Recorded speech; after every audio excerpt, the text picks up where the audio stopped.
tips para sa grade 12 graduating students na makuha og education. Kuha mo BSN or any secondary education related courses. Ayaw mo kuha og DED. Why?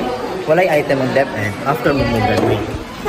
Sa mga rason, daghan kaayo natambay nga mga let passer at the same time mga RQA passer nagahulat gihapon og item hantod karon. Last March 2023, pagparangking na ako.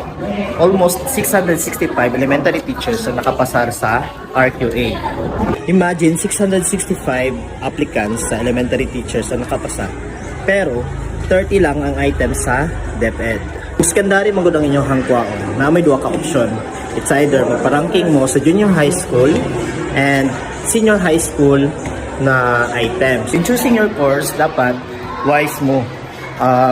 Nga kung pag-graduate niyo, na dyan mo makuha nga trabaho. That's all for today.